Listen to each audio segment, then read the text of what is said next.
I got hit the head. I got piss pants. I told the cab driver to pull over, but he wouldn't, so I just pissed my pants.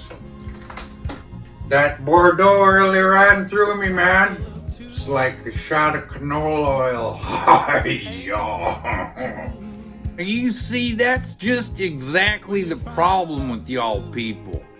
You ain't got 1 ounce of restraint, pissed life, pissed pants, pissed seat, just pissing it all away. Woo-wee!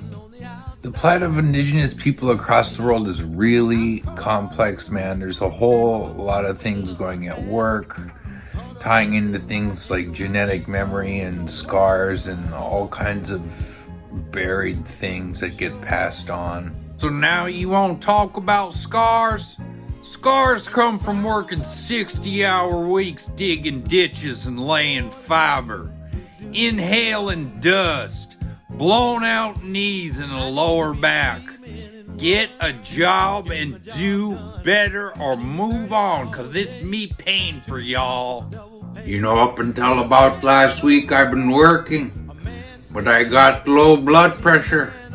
So I helped myself to a pint of M&Ms from the HR director's desk. But it was all on camera, man. Being a janitor ain't what it used to be. Can't steal nothing.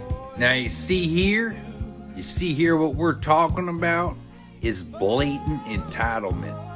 Now you're on the level of some guy I seen on the TV a couple years ago. This guy was demanding 40 acres in the backhoe.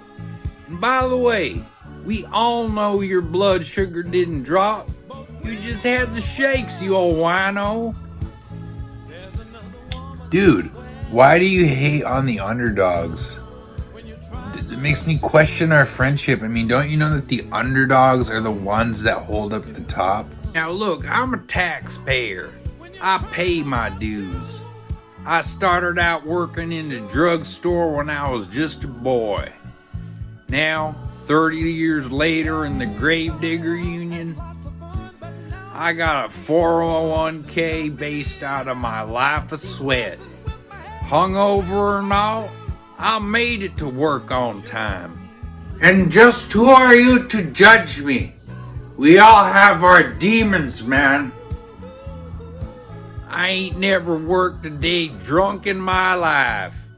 Meanwhile, you have been consistently hammered for the last 10 years of knowing you and your own welfare, and it's me paying for you to go to bingo and smoke up all the weed and buy up all the ramen.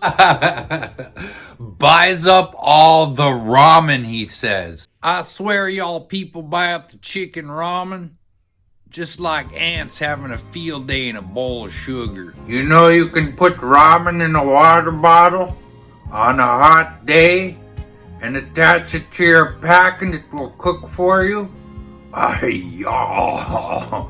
It reminds me of my old camp at Westchester Lagoon. Some nights we had meat, fresh meat. It's citizens like you that scare people. You are a scary individual to all American families in this God-blessed nation of the USA.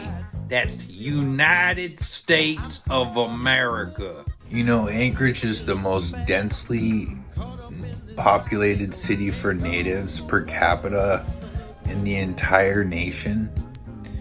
And you're well aware that most of our homeless population is native. So when you're saying they're these scary natives and all that, I can't have you sit in my home and be like that. So dude, you need to get your stuff, you need to go. Oh, you want me to leave? Y'all want me to leave now? Well, I'll see y'all in hell. I never liked that guy. He was a piece of shit.